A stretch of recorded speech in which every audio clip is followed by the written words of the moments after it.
Here's Tom Durkin with the call. And they're off. Mr. Integrity breaks well. 57 Vet is there. Diablo with good speed early on the far outside. Irish Swap and 57 Vet.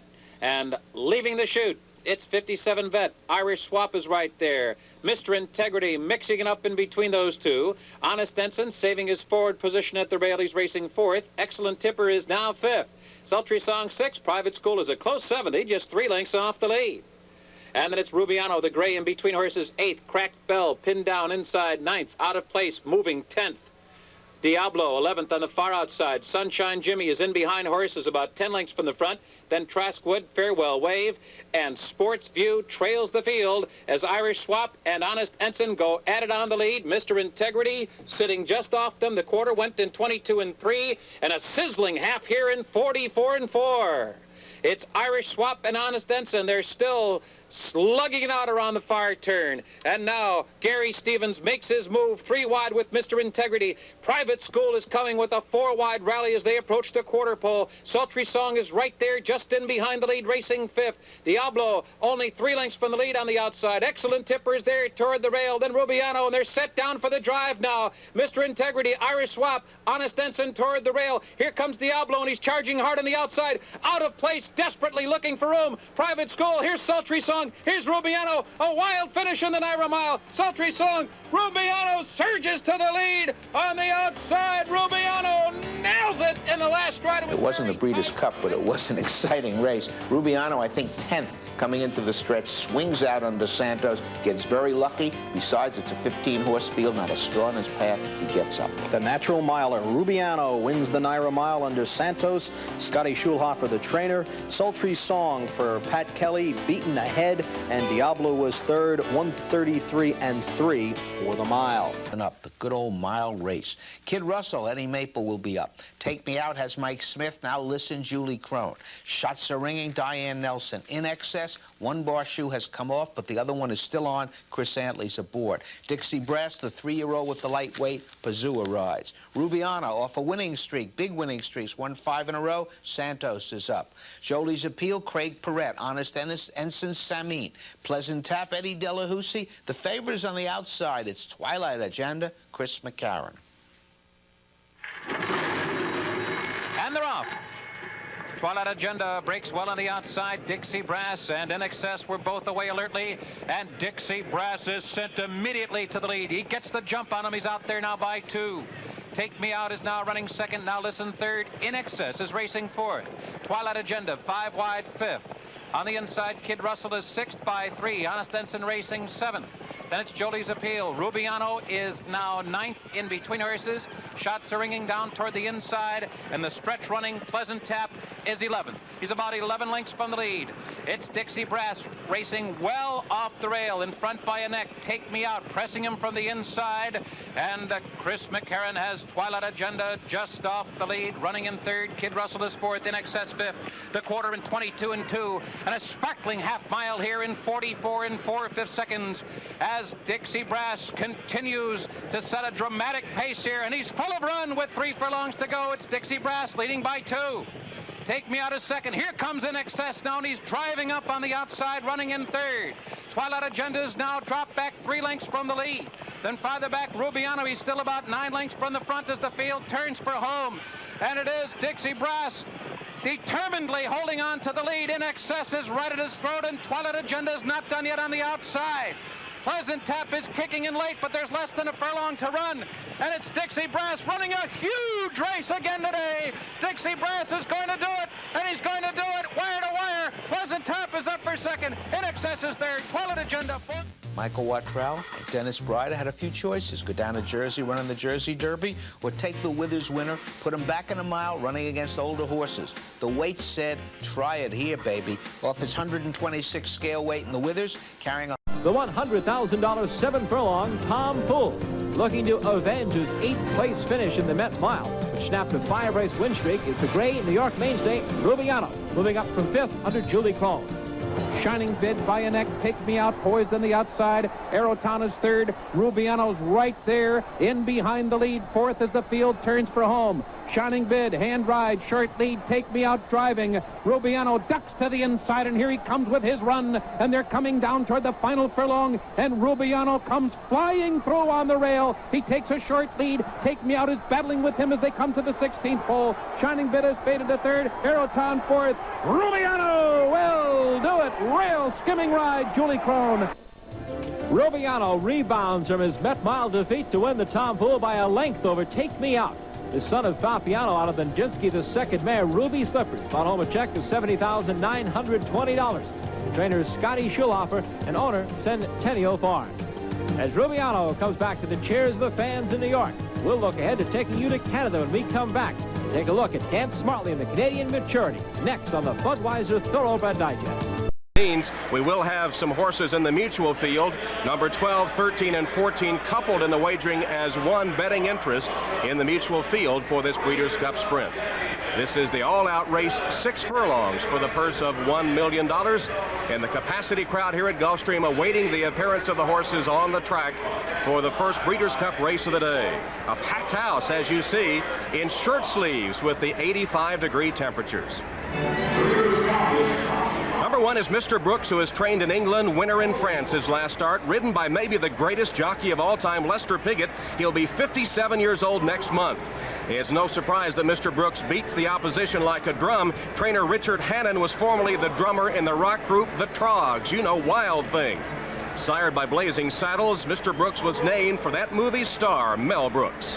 Number 2, Senor Speedy, becoming a fixture in the sprint. This is his 3rd time around. He was 9th in 1990, swerving to avoid another horse. He finished 4th last year. Number 3, Mia Farah, the only filly in the race, and a speedy one. She's never been headed in the first half mile this year. Trained by former jockey Leslie Aaron, she's the likely pace setter. Number 4, Sheikh Albadoo. After pulling a 26-1 shocker to capture the sprint last year, Sheikh Albadoo would be the first repeat winner. He had 4 races in England this year before a good second to Rubiano in Belmont's Vosburg Stakes. He retires to stud in Kentucky tomorrow. Number 5 is 30 Slews. Trainer Bob Baffert made the move from quarter horses to thoroughbreds 4 years ago, and this gelding is owned by a slew of quarter horse men, 7 of them. After solving a breathing problem, this colt has taken 2 in a row. Number 6 is Furiously, partly owned by Treasury Secretary Nicholas Brady and trained by Shug McGahee, who won the sprint with Dancing Spree the last time it was held here at Gulfstream. This year, McGahee went till September without taking a major stakes race, but lately has been winning everything in sight. Number 7, Rubiano, owned by a large group of small investors and trained by new Hall of Famer Scotty Schulhofer. Rubiano has won 5 of 6 this year and might be Sprint Division champion regardless of today's outcome. He had a tremendous close to beat Sheikh Albadoo in the Vosburg. He could make Julie Crone the first female jockey to win a Breeders' Cup race. Number 8, King Corey, running outside Canada for only the 2nd time in his career, trained by 32-year-old Sherry Noakes, who just took out her trainer's license this year. Number 9 is Salt Lake. Trainer D. Wayne Lucas, the all-time leading Breeders' Cup winner with 10 victories, including Gulch in the 88 Sprint. He's also closing in on a 10th straight national training title. Salt Lake 3rd to Rubiana and Sheikh Albadoo in the Vosburg Stakes. Number 10 is Super Strike. Super Strike, a 3-year-old, was bred and started training in Britain. He's calm and easygoing, much like the quarter horses Bruce Jackson used to train. Small like a quarter horse, too. He won his last start in California on the bleeder medication Lasix. Lasix is also legal here in the state of Florida, and Super Strike will have that medication today. Number 11 is Gray Sloopy, owned by retired TV producer Ed Friendly, who created such popular shows as Laugh-In and Little House on the Prairie. Jockey Kent DeSormo has never won a Breeders' Cup race, but he does lead the nation in earnings this year. Then 3 horses in the mutual field. Number 12 is LBO, English trained and the only horse Brian Brackpool has ever owned. He was 3rd to Mr. Brooks in France in his last start. Number 13 is Arrowtown, impressive winner of the Skip Trial Stakes at the Meadowlands in his most recent start, but beaten by Rubiano in their only 2 meetings this year. Lafitte Pinkai, America's winningest active jockey. He has over 7,000 wins. And number 14 is Card Mania. He's been a high-class stakes winner on both sides of the Atlantic, but his best form was earlier in the year. Chris McCarron looks for his 4th Breeders' Cup win. And Chris's brother, Greg McCarron, who is a fine jockey in his own right on the Maryland circuit, is on a lead pony following the horses in the post parade. And Greg, I know you've been looking at the favorite, Rubiano. Yeah, Tom, there's a funny story that goes with him. He's got a reputation of being a lover boy. He just loves the lead ponies. Even in the morning sometimes he'll chase him down the horse path. You'll see right now Julie Crone's warming him up all by himself, and she will go back to a pony just in case he gets a little rambunctious by the gate. But he can be a handful. Another one I'm going to watch in the post parade is that filly, Mia Farah. She's only a 3-year-old filly and running against the best sprinters in the world, and she's got her work cut out for her. I think she's the quickest out of the gate, and they're going to have her to catch. Now let's go down to the voice of Southern California racing, currently calling the Oak Tree at Santa Anita meet. Let's bring in Trevor. Moving into his outside post position. He's a little bit fractious in behind the gates. Kent DeSarmo aboard, waiting for Ray Sloopy. We're ready for a start in the 92 Breeders' Cup Sprint. And they're off. And Rubiano came out like a rocket. And Mia Farah is also right there with 30 Slews in between those two. But it's the filly Mia Farah who takes the lead. 30 Slews is now running second. Arrowtown toward the inside third. Cardmania fourth. Sheikh Al-Badu is fifth. LBO sixth toward the inside. Super Strike is seventh on the outside. He's about 7 lengths from the lead. Grace Loopy is running eighth. Mr. Brooks is down on the inside. He's ninth. Furiously is 10th, and he's in behind horses. Rubiano is 11th, but he's clear of trouble on the outside. Salt Lake is 12th. Canadian King Corey is 13th, and the late-running Senior Speedy trails the field. A dazzling opening quarter here of 21-3, and the filly Mia Farah flaunting her speed as they come to the top of the stretch. She leads by 2. LBO is putting in a run toward the inside. 30 Slews is set down for the drive. Sheikh Al-Badu is coming with his run down the center of the racetrack. Then Super Strike. Rubiano's 8 lengths from the lead, and it's Mia Farah leading the way with the 16th to come. 30 Slews, her only challenger. Mia Farah home. 30 Slews surges to victory. It's 30 Slews who wins by a neck. Mia Farah was again second, and Rubiano was third, and the time was 1:08.1. Well, the filly almost got home, but it was that late charge of 30 Slews here in the stretch to get the victory in a sparkling time. All right, Tom Durkin. Mia Farah, the early pace setter, caught at the wire by 30 Slews, but the race marred by a horse down. That was Mr. Brooks. Mr. Brooks down on the track. That's midway in the turn for home, and immediately being tended to by the veterinarians on call here at Gulfstream Park. Lester Piggott, who will be 57 years old next year, was riding Mr. Brooks. You see the horse down on the track. This race, which will go in the books as the fastest Breeders' Cup Sprint ever, marred by an accident involving Mr. Brooks.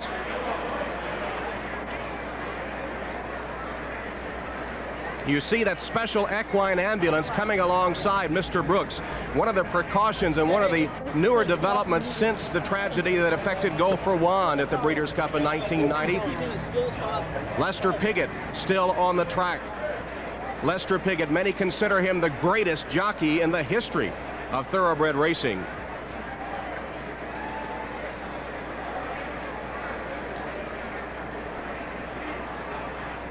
And the crowd, which was thrilled with the finish of the race, suddenly shocked back to reality when they realized that horse and rider are down.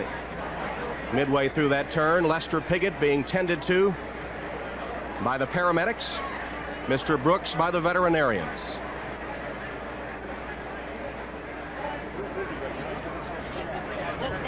We'll take a look now at the replay and see if we can determine exactly what happened to Mr. Brooks. Mr. Brooks, saddlecloth number 1 on the inside rail. Lester Piggott aboard Mr. Brooks. He's number 1, closest to the rail, as you see. Look at Piggott looking behind him as if something happened to the horse. And suddenly the horse, after perhaps snapping a leg, his right front leg goes down, and Lester Piggott falling hard And I think that Lester Piggott was looking behind him to make sure there was not another horse that would fall over him. In his moment of distress, Lester Piggott was thinking about other horses and riders. There's no doubt about that, Tom. He felt it coming. You could see him hesitate as he tried to ease the horse back. He looked over his left-hand shoulder to make sure he was clear and wasn't going to be run over by another horse or make another horse fall over top of him. He felt it come. He tried to slow down. He tried to keep the horse up as much as he could. Unfortunately, the horse broke his right front, and there was no way that the horse could stay on his 3 feet running at that speed. And it looked like the horse kind of rolled over Piggott as they fell together. Nice and easy, guys. Ready? Climbing in. England's Lester Piggott being loaded into the ambulance, scheduled to ride later in the day. But his Breeders' Cup Day 1992 coming to a tragic end for Mr. Brooks. And we await word now on the injuries suffered by the great Lester Piggott.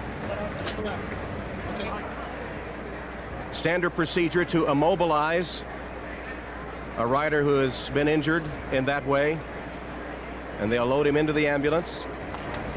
Veterinarians, meanwhile, I assume, John Veach, will humanely destroy Mr. Brooks. It's a routine procedure to prevent the horse from suffering. Yes, the injuries seem to be very grievous, and in that sort of situation, there is nothing to do but humanely destroy the animal. It did seem that at Piggott, when they put him in the ambulance, they had put a neck brace on him for precaution, and they will rush him across the street to the nearest hospital, which is the Humana Hospital, for as quick and immediate medical care as he seems to need.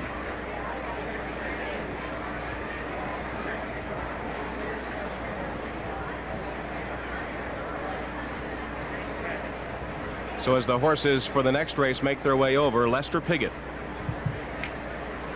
taken from the track in an ambulance to be rushed to the emergency room.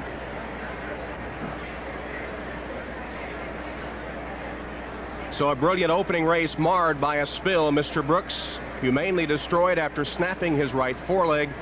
The injuries to Lester Piggott still to be determined. We're ready. Let's go down to Jenny Ornstein with one of the attending veterinarians. All right, Jenny, a brilliant first race marred by the spill. Mr. Brooks and Lester Piggott. We'll have more on the condition of Lester Piggott when we return after these messages and a word from your local station.